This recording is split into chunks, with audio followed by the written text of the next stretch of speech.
किसका किसका है? ईमानदारी। नहीं तो हाथ उठा लो, प्यारा कोई और है।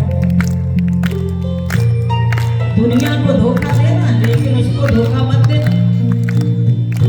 और अगर नहीं प्यारा है तो आज से प्रार्थना करना कि वो मुझे प्यारा हो जाए। मेरे प्यारे का नाम श्री कृष्ण। अरे मेरे प्यारे का नाम श्री कृष्ण। हाँ मेरे प्यारे का नाम श्री कृष्ण। मेरे प्यारे का नाम श्री कृष्ण। मुरली वाले का नाम श्री कृष्ण। मुरली वाले का नाम श्री कृष्ण।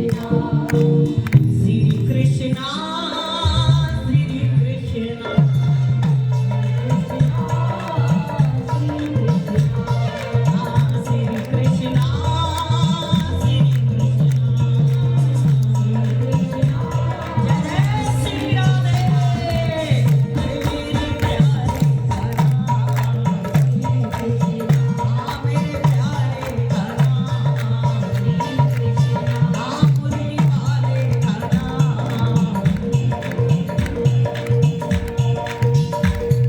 इतनी जोर आप लोग बोलते हो अपने घरों में।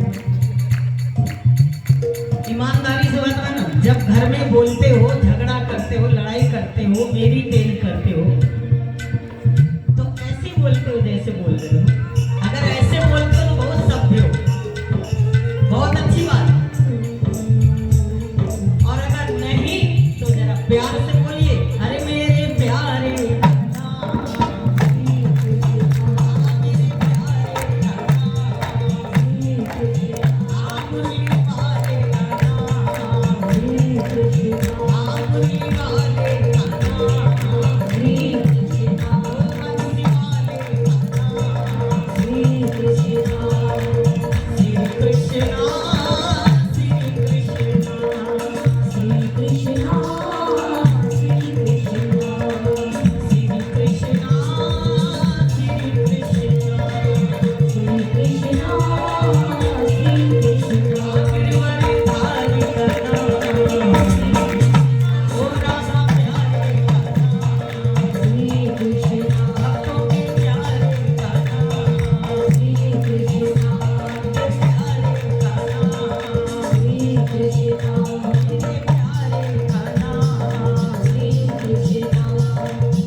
दुनिया वालों पे भरोसा मत करो, क्योंकि दुनिया कब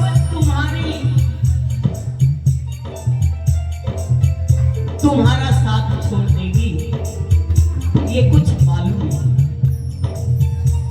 इसलिए अगर हमें भरोसा किसी पे करना है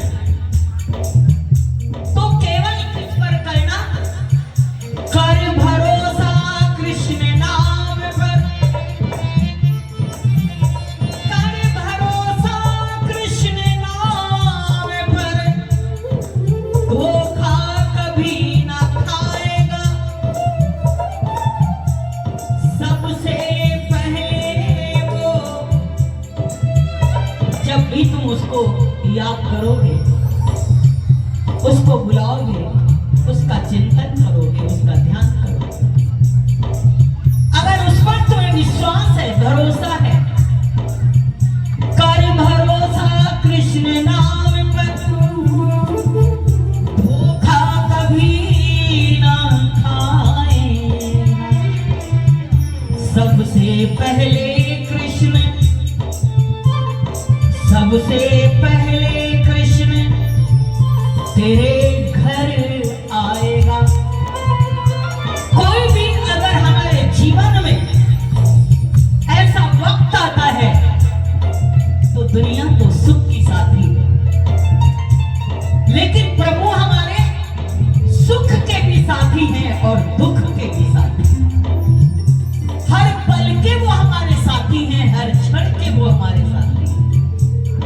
इसलिए सबसे पहले अगर वो हमें, हम उसको याद करते हैं, उसका ध्यान करते हैं, तो सबसे पहले वो हमारे पास आता है। किस रूप में आता है? कभी किसी रूप में, कभी किसी रूप में, किसी समय बल के रूप में, किसी समय ज्ञान के रूप में, किसी समय सांत्वना के रूप में, किसी समय व्यक्ति के रूप में। मालूम नहीं वो किस रूप में आता है। हम ये सोचने लग जाते हैं कि हमने बड़ी बड़ी मुसीबतों से अपने आप को निकाल दिया। तुमने नहीं निकाला, कोई खेवैया था जिसने हाथ पकड़ करके तुमको पार कर दिया। लेकिन उसकी ये बहुत बड़ी कृपा है, ये बहुत बड़ी उसकी दया है। वो अपना हाथ कभी दिखाता नहीं, वो अपना हाथ कभी दिखाता नहीं। हम लोग तो हाथ दिखा करके सब कुछ करते हैं कि मैंने किया, मैंने किया, मैंने किया। लेकिन हमारे ठाकुर जी करते सब कुछ है, लेकिन दिखाते कुछ भी नहीं। इसलिए सबसे पहले वो हमारे पास आता है और हमारे जीवन में वो हमारा संगी साथी, सहारा, हमारा बल, हमारी ताकत बन करके और हमारा साथ देता है। इसलिए मेरे प्यारे का नाम श्री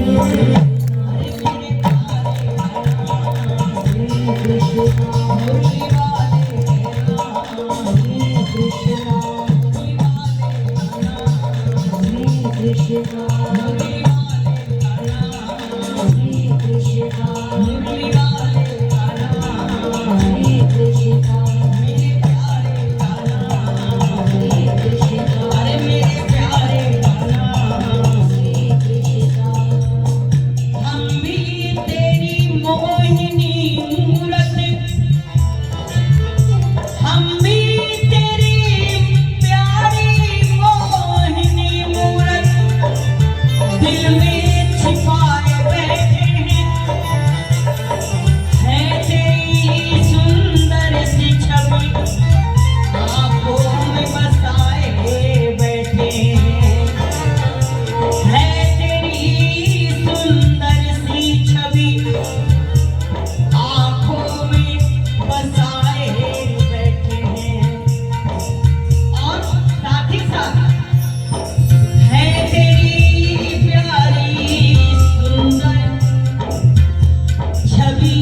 सुध बुध खो रही राधा रानी, इंतजार अब सहा न जाए, कोई कह दो सावरे से वो जल्दी राधा के पास आए। कोई कहे सावरे से जल्दी राधा के पास आए। कन्हैया को राधा ने प्यार से कहा, पैगाम लिखा। कन्हैया ने कहा राधा से कि क्या पैगाम लिखा। खत में सिर्फ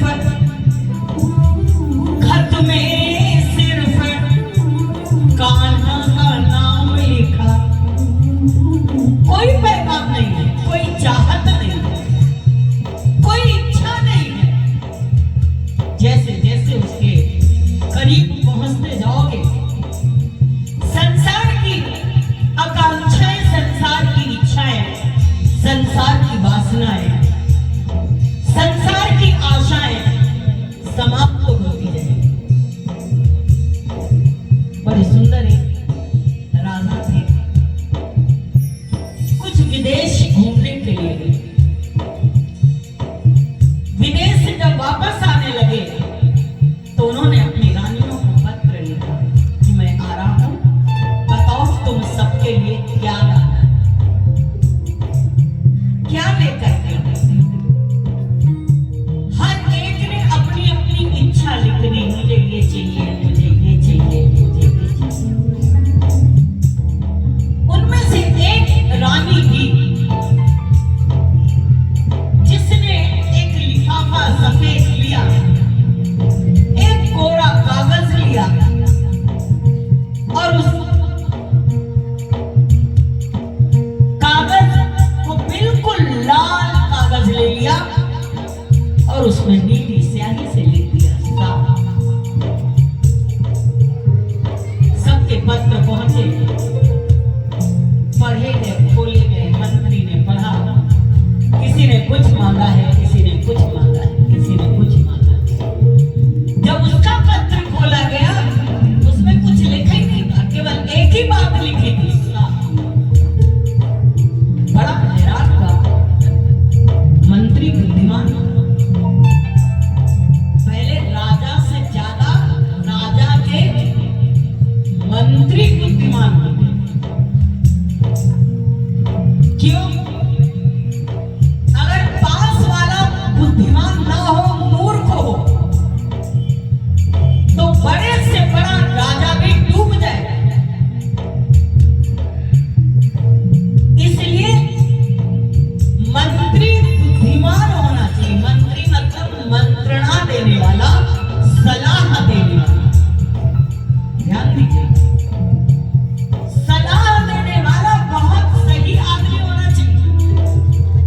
अगर सही सलाह दे दिया तो मंदिर आ जाओगे, स्वर्ग पहुंच जाओगे, और सलाह गलत दे दिया तो नरक जाओगे और भंवर कुआं के चक्कर लगाते रहोगे। तुम जो है कभी अपने जीवन में अपने मार्ग को, अपने लक्ष्य को प्राप्त नहीं कर पाओगे। पहली बात तो सलाह किसी से लेना ही नहीं चाहिए, अपने विवेक का इस्तेमाल करना चाहिए। और भगवान ने अगर ना विवेक दिया हो, ना आपको बुद्धि दिया हो, ना आपको दिमाग इतना दिया हो, तो सलाह किसी ज्ञानी से लेना चाहिए, अपने सद्गुरु से लेना चाहिए। कभी भी मूर्खों से सलाह नहीं लेना। अपने से छोटे की सलाह मत लो, अपने से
गई और पागल हो गई। उनकी बहू, उनका बेटा, वो बेचारा अपने पोते के पीछे पागल, और वो उसको मिलने ना दे, वो रोए, वो तड़पे। इसलिए या तो सतर्क हो जाओ, अपना काम खत्म, तू जाने तेरा काम जाने, भैया मेरे को अब आगे मतलब, और आओ मंदिर की सेवा करो, मंदिर में भजन करो, मंदिर में अपना आनंद से बैठो, सत्संग सुनो, कन्हैया जी की सेवा करो, भोले बाबा की सेवा करो। मोह अत्यधिक करो ही नहीं, क्योंकि रामचरितमानस के अंदर कहते हैं कि मोह सकल व्याधि में करूला, और तेहि ते पुण्य उपजहि बहुशूला। सारी बीमारियों की जड़ है मोह। जितने दर्द हैं हमारे जीवन में वो हमारे मोह के कारण है, और उस मोह से ही अनेक प्रकार के रोग पैदा होते हैं, जिसका जहां भी मोह होगा। इसलिए हमेशा इससे मुक्त होने का प्रयास करो। कहीं तक आपकी जिम्मेदारियां हैं, और कहीं के बाद उनकी जिम्मेदारियों को उनको दे दो, और आप अपने हरि भजन में लग जाओ, अपने सुमिरन में लग जाओ, अपने सत्संग में लग जाओ। पागल हो गए, पागल खाने में चले गए पोते के प्रेम में।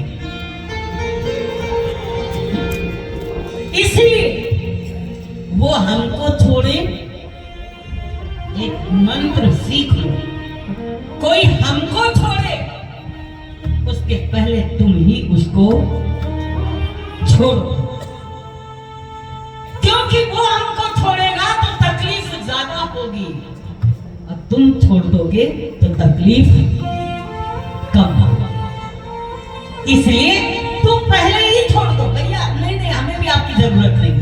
कोई तुम्हारे मुंह पर कहे मुझे अब आपकी जरूरत नहीं है, तो तुम पहले ही कह दो हमको आपकी भी जरूरत नहीं है। जरूरत है तो एक बंसी वाले की, सांवरे की जरूरत, बाकी मुझे जीवन में किसी की जरूरत।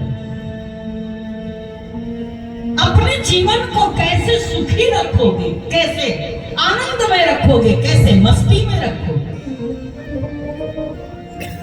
इसलिए सलाह सबसे मत लिया करो, और सबको अपनी बातें बताया भी मत करो। और अगर बहुत बड़ी समस्या है तो अपने गुरु या कोई बुद्धिमान मित्र से, मंत्रणा सबसे ना ली जाती है और ना दी जाती। सलाह देना भी नहीं, देना भी बहुत खतरनाक है। सक्सेसफुल हो गया तो आपकी सलाह मानी, देखिए मैं कहां का कहां पहुंच गया, और कहीं वो घाटे में चला गया, अरे तुम्हारी मानी थी, आज मेरा बंटा दारू, इसलिए देनी भी नहीं चाहिए। मंत्रणा बहुत बड़ी चीज है। इसलिए रामचरितमानस के अंदर कहते हैं कि सचिव वैद्य गुरु तीन जो, सचिव वैद्य गुरु तीन जो, प्रिय बोलई भय आस, राज धर्म तन तीन कर, हो ही बेगी है नाश। अगर सचिव मंत्री राजा को गलत सलाह दे देगा तो नष्ट हो जाएगा। गुरु अगर उससे आप छल और कपट करोगे तो आप संसार सागर में डूब जाओगे। वैद्य डॉक्टर एक गलत टेबलेट अगर रिएक्ट कर गई, रिएक्शन हो गया तो मर जाओगे। इसलिए इन तीनों से कभी झूठ नहीं बोलना चाहिए।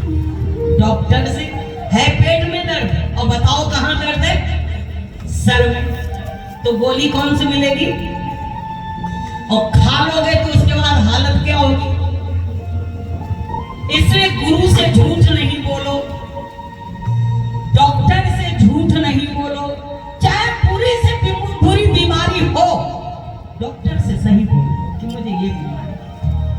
अपनी बीमारी को छिपाओ मत, गुरु से कभी झूठ मत बोलो। कितने भी गलत से गलत काम तुमने किया हो, हमारे परम पूज्य भगवान कहते थे, गुनाहगार कह दे मैं गुनाहगार हूं, तो सारे गुनाह उसके माफ हो जाते।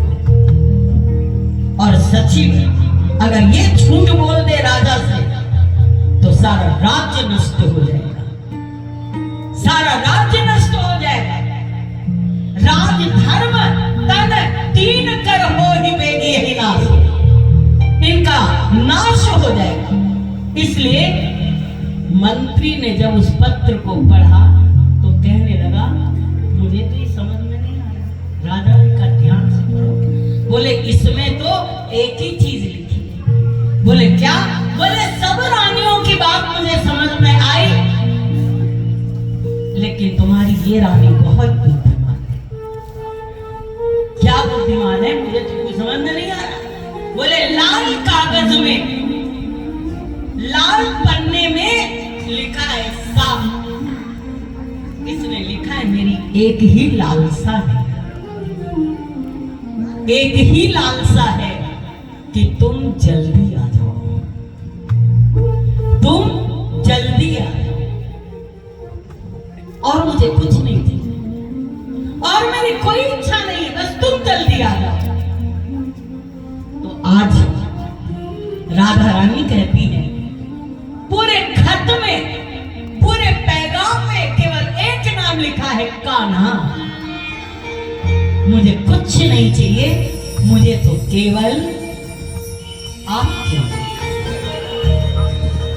राजा ने कहा वाह, उसके प्रेम और उसके समर्पण और उसके उन भावनाओं को देख करके प्रसन्न हो गए और कहने लगे कि आज सब चीजें उन्होंने खरीद ली, और सारे सामान खरीदने के बाद जब वो गए, सबको एक एक सामान दे दिया जो जिसको लेना था। किसी ने कुछ कहा था, किसी ने कुछ कहा था, लेकिन बाकी सब कुछ जो कुछ भी था वो उस रानी को जाकर के दे दिया। खुद भी उसके पास पहुंच गए और सामान भी उसके पास पहुंच गया। मत सोचो कि दुनिया, अगर हम भगवान से नहीं मांगेंगे तो दुनिया नहीं मिलेगी हमको। तुम तो ठाकुर जी को ले लो, अपने शत्रु को ले लो, बाकी सब सामान सहित वो आपके पास आ जाएंगे। लाभ क्या होगा? वो भी मिला, दुनिया भी मिली, और दुनिया बनाने वाला भी मिला। तुमको दोनों ही मिल जाएंगे। वैसे एक ही मिलता है और वैसे दोनों मिलते हैं। इसलिए हमें अपने जीवन में मेरे प्यारे का नाम श्री कृष्ण, अरे मेरे प्यारे का नाम श्री कृष्ण, अरे मुरली वाले का नाम श्री कृष्ण, मुरली वाले का नाम श्री कृष्ण, मुरली वाले का नाम श्री कृष्ण। बड़ा सुंदर कहा है, बस एक और लाइन कह के होली पर आ जाएंगे। उन्होंने नस देखी हमारी, उन्होंने नस देखी हमारी, और बीमार लिख दिया। वैद्य नारी लिखता है, उन्होंने देखा और देख करके लिख दिया, भाई ये बहुत बीमार है, बहुत बीमारी है।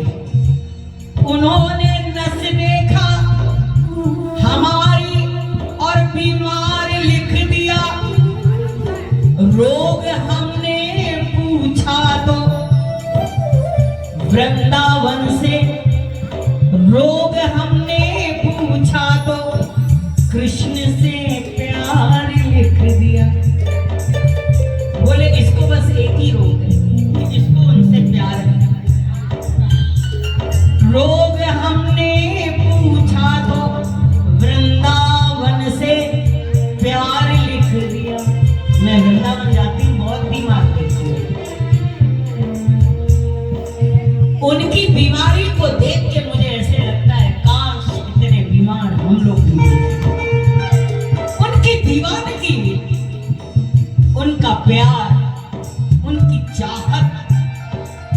त्याग, उनका बावलापन, उनका दीवानापन जो कन्हैया के लिए। अभी एक जी हमारे आए हैं, अभी बंदा उनसे कहो तो नाम ले दे, हमारे सीए साहब है, उनका परिवार सारा वृंदावन अभी चलाता, हम सब गए हुए थे। उनकी धर्म पत्नी ऋचा जी आई तो कह रहे मुझे लग ही नहीं रहा हम वृंदावन से अभी आए। सारा दिन बस केवल उनका भजन सुनती रही। आश्चर्य कब हुआ तो कल रात को सीए साहब आए थे, बोले गुरुजी आप दिन में जो मेरे पास टिफिन आया तो किसी न दाल न सब्जी, किसी में नमक था ही नहीं, किसी में नमक ही नहीं था, खीर का खाया। बोले मुझे होश ही नहीं, मुझे होश ही नहीं।